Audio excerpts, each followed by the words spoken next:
Chapter 18.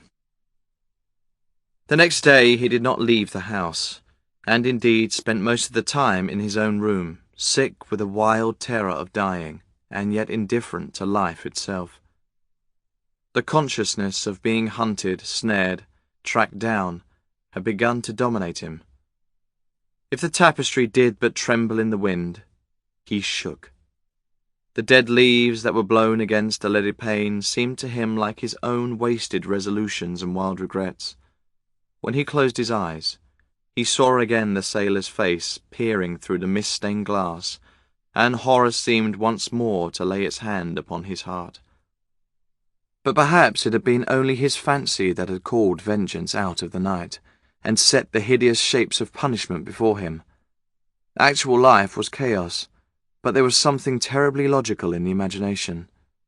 It was the imagination that set remorse to dog the feet of sin. It was the imagination that made each crime bear its misshapen brood. In the common world of fact, the wicked were not punished, nor the good rewarded. Success was given to the strong, failure thrust upon the weak. That was all. Besides, had any stranger been prowling round the house, he would have been seen by the servants or the keepers. Had any footmarks been found on the flower beds, the gardeners would have reported it. Yes, it had been merely fancy. Sybil Vane's brother had not come back to kill him. He had sailed away in his ship to founder in some winter sea. From him, at any rate, he was safe. Why, the man did not know who he was, could not know who he was. The mask of youth had saved him. And yet, if it had been merely an illusion, how terrible it was to think that conscience could raise such fearful phantoms and give them visible form, and make them move before one. What sort of life would his be if day and night shadows of his crime were to peer at him from silent corners, to mock him from secret places, to whisper in his ear as he sat at the feast, to wake him with icy fingers as he lay asleep? As the thought crept through his brain, he grew pale with terror, and the air seemed to him to have become suddenly colder. Oh, in what a wild hour of madness he had killed his friend! How ghastly the mere memory of the scene! He saw it all again. Each hideous detail came back to him with added horror. Out of the black cave of time, terrible and swathed in scarlet, rose the image of his sin. When Lord Henry came in at 6 o'clock, he found him crying as one whose heart will break. It was not till the third day that he ventured to go out. There was something in the clear, pine-scented air of that winter morning that seemed to bring him back his joyousness and his ardour for life. But it was not merely the physical conditions of environment that had caused the change. His own nature had revolted against the excess of anguish that had sought to maim and mar the perfection of its calm. With subtle and finely wrought temperaments, it is always so. Their strong passions must either bruise or bend. They either slay the man, or themselves die. Shallow sorrows and shallow loves live on. The loves and sorrows that are great are destroyed by their own plenitude. Besides, he had convinced himself that he had been the victim of a terror-stricken imagination, and looked back now on his fears with something of pity and not a little of contempt.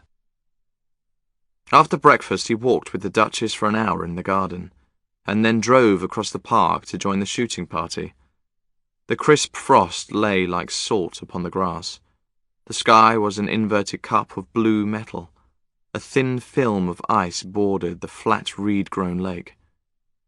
At the corner of the pinewood, he caught sight of Sir Geoffrey Clouston, the Duchess's brother, jerking 2 spent cartridges out of his gun. He jumped from the cart, and having told the groom to take the mare home, made his way towards his guest through the withered bracken and rough undergrowth. "Have you had good sport, Geoffrey?" he asked. "Not very good, Dorian. I think most of the birds have gone to the open. I dare say it will be better after lunch, when we get to new ground." Dorian strolled along by his side. The keen, aromatic air, the brown and red lights that glimmered in the wood, the hoarse cries of the beaters ringing out from time to time, and the sharp snaps of the guns that followed, fascinated him and filled him with a sense of delightful freedom. He was dominated by the carelessness of happiness, by the high indifference of joy. Suddenly, from a lumpy tussock of old grass some 20 yards in front of them, with black-tipped ears erect and long hinder limbs throwing it forward, started a hare. It bolted for a thicket of alders. Sir Geoffrey put his gun to his shoulder, but there was something in the animal's grace of movement that strangely charmed Dorian Gray, and he cried out at once, "Don't shoot it, Geoffrey. Let it live." "What nonsense, Dorian!" laughed his companion, and as the hare bounded into the thicket he fired. There were 2 cries heard, the cry of a hare in pain, which is dreadful, the cry of a man in agony, which is worse.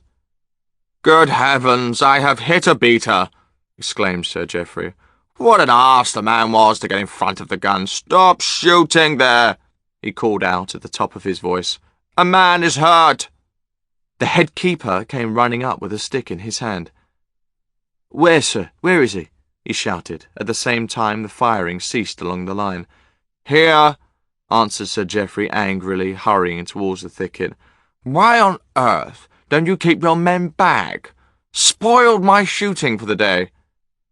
Dorian watched them as they plunged into the alder clump, brushing the lithe, swinging branches aside. In a few moments they emerged, dragging a body after them into the sunlight. He turned away in horror. It seemed to him that misfortune followed wherever he went. He heard Sir Geoffrey ask if the man was really dead, and the affirmative answer of the keeper. The wood seemed to him to have become suddenly alive with faces. There was the trampling of the myriad feet and the low buzz of voices. A great copper-breasted pheasant came beating through the boughs overhead. After a few moments, that were to him in his perturbed state like endless hours of pain, he felt a hand laid on his shoulder. He started and looked round. "Dorian," said Lord Henry. "I had better tell them that the shooting is stopped for today. It would not look well to go on." "I wish it were stopped forever, Harry," he answered bitterly. "The whole thing is hideous and cruel. Is the man—" He could not finish the sentence. "I am afraid so," rejoined Lord Henry. "He got the whole charge of shot in his chest. He must have died almost instantaneously. Come, let us go home." They walked side by side in the direction of the avenue for nearly 50 yards without speaking. Then Dorian looked at Lord Henry and said with a heavy sigh, "It is a bad omen, Harry. A very bad omen." "What is?" asked Lord Henry. "Oh, this accident. I suppose. My dear fellow, it can't be helped. It was the man's own fault. Why did he get in front of the guns? Besides, it is nothing to us. It is rather awkward for Geoffrey, of course. It does not do to pepper beaters. It makes people think that one is a wild shot, and Geoffrey is not. He shoots very straight. But there is no use talking about the matter." Dorian shook his head. "It is a bad omen, Harry. I feel as if something horrible were going to happen to some of us, to myself, perhaps," he added, passing his hand over his eyes with a gesture of pain. The elder man laughed. "The only horrible thing in the world is ennui, Dorian. That is the one sin for which there is no forgiveness. But we are not likely to suffer from it. Unless these fellows keep chattering about this thing at dinner. I must tell them that the subject is to be tabooed. As for omens, there is no such thing as an omen. Destiny does not send us heralds. She is too wise and too cruel for that. Besides, what on earth could happen to you, Dorian? You have everything in the world a man can want. There is no one who would not be delighted to change places with you." "There is no one with whom I would not change places, Harry. Don't laugh like that. I am telling you the truth. The wretched peasant who has just died is better off than I am. I have no terror of death. It is the coming of death that terrifies me. Its monstrous wings seem to wheel in the leaden air around me. Good heavens! Don't you see a man moving behind the trees there, watching me, waiting for me?" Lord Henry looked in the direction in which the trembling gloved hand was pointing. Yes, he said, smiling. I see the gardener waiting for you. I suppose he wants to ask you what flowers you wish to have on the table tonight. How absurdly nervous you are, my dear fellow. You must come and see my doctor when we get back to town. Dorian heaved a sigh of relief as he saw the gardener approaching. The man touched his hat, glanced for a moment at Lord Henry in a hesitating manner, and then produced a letter, which he handed to his master. Her Grace told me to wait for an answer, he murmured. Dorian put the letter into his pocket. Tell Her Grace that I am coming in, he said coldly. The man turned round and went rapidly in the direction of the house. How fond women are of doing dangerous things, laughed Lord Henry. It is one of the qualities in them that I admire most. A woman will flirt with anybody in the world as long as other people are looking on. How fond you are of saying dangerous things, Harry. In the present instant you are quite astray. I like the Duchess very much, but I don't love her. And the Duchess loves you very much, but she likes you less, so you are excellently matched. You are talking scandal, Harry, and there is never any basis for scandal. The basis of every scandal is an immoral certainty, said Lord Henry, lighting a cigarette. You would sacrifice anybody, Harry, for the sake of an epigram. The world goes to the altar of its own accord, was the answer. I wish I could love, cried Dorian Gray, with a deep note of pathos in his voice. But I seem to have lost the passion and forgotten the desire. I am too much concentrated on myself. My own personality has become a burden to me. I want to escape, to go away, to forget. It was silly of me to come down here at all. I think I shall send a wire to Harvey to have the yacht got ready. On a yacht, one is safe. Safe from what, Dorian? You are in some trouble. Why not tell me what it is? You know I would help you. I can't tell you, Harry, he answered sadly, and I dare say it is only a fancy of mine. This unfortunate accident has upset me. I have a horrible presentiment that something of the kind may happen to me. What nonsense. I hope it is, but I can't help feeling it. Ah, here is the Duchess, looking like Artemis in a tailor-made gown. You see we have come back, Duchess? I have heard all about it, Mr. Gray, she answered. Poor Geoffrey is terribly upset, and it seems you asked him not to shoot the hare. How curious. Yes, it was very curious. I don't know what made me say it. Some whim, I suppose. It looked the loveliest of little live things. But I am sorry they told you about the man. It is a hideous subject. It is an annoying subject, broke in Lord Henry. It has no psychological value at all. Now, if Geoffrey had done the thing on purpose, how interesting he would be. I should like to know someone who had committed a real murder. How horrid of you, Harry! Cried the Duchess. Isn't it, Mr. Gray? Harry, Mr. Gray is ill again. He's going to faint. Dorian drew himself up with an effort and smiled. It is nothing, Duchess, he murmured. My nerves are dreadfully out of order.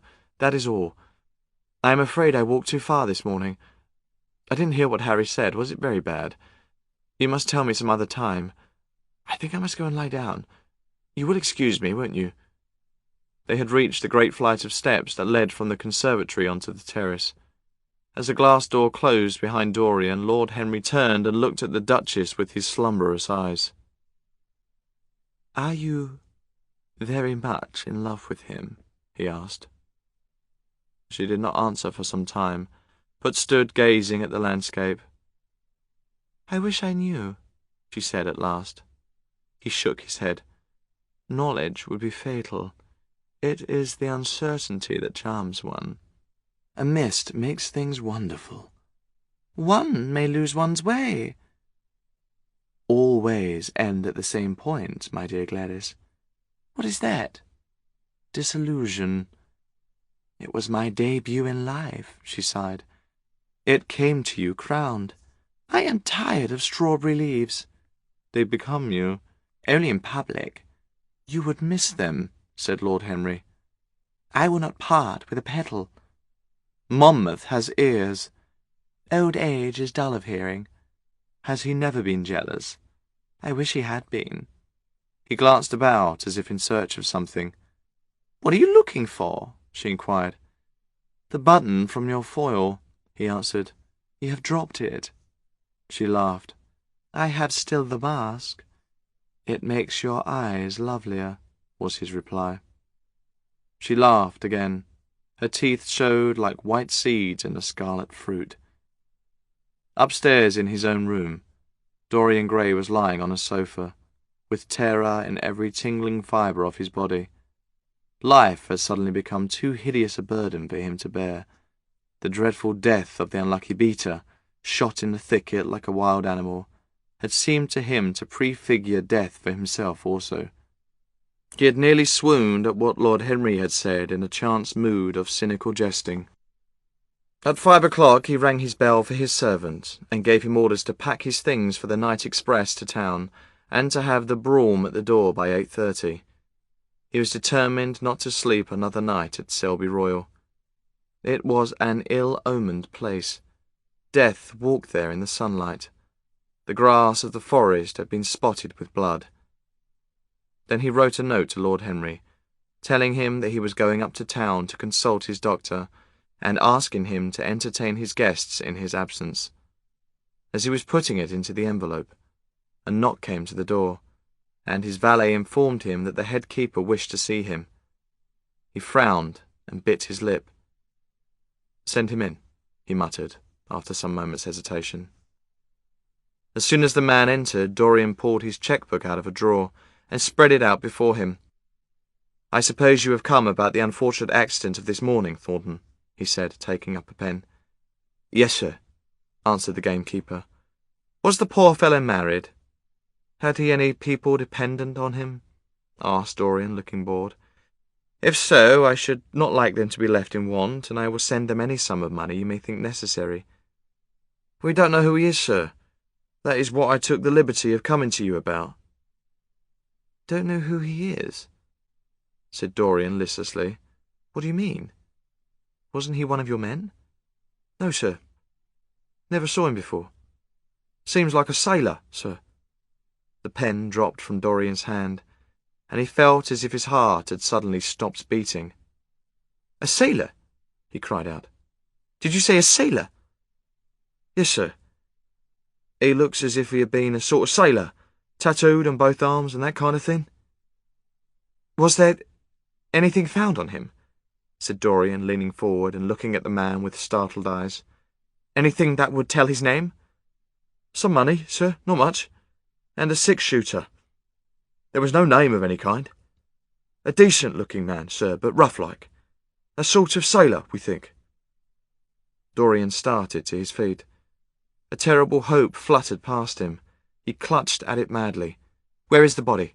He exclaimed. Quick, I must see it at once. It is in an empty stable in the home farm, sir. The folk don't like to have that sort of thing in their houses. They say a corpse brings bad luck. The home farm. Go there at once and meet me. Tell one of the grooms to bring my horse round. No, never mind. I'll go to the stables myself. It will save time.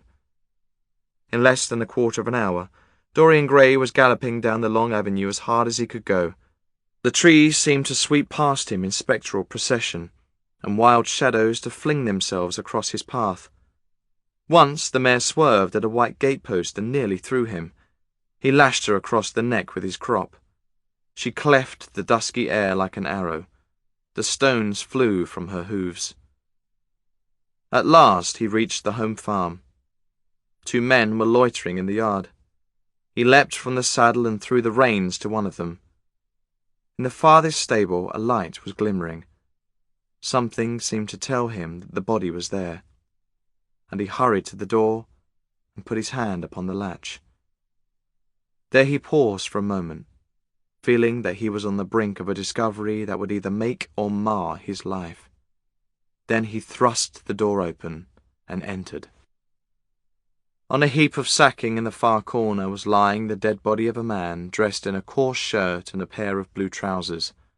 A spotted handkerchief had been placed over the face. A coarse candle stuck in a bottle sputtered beside it. Dorian Gray shuddered. He felt that his could not be the hand to take the handkerchief away, and called out to one of the farm servants to come to him. "Take that thing off the face. I wish to see it," he said, clutching at the doorpost for support. When the farm servant had done so, he stepped forward. A cry of joy broke from his lips. The man who had been shot in the thicket was James Vane. He stood there for some minutes looking at the dead body.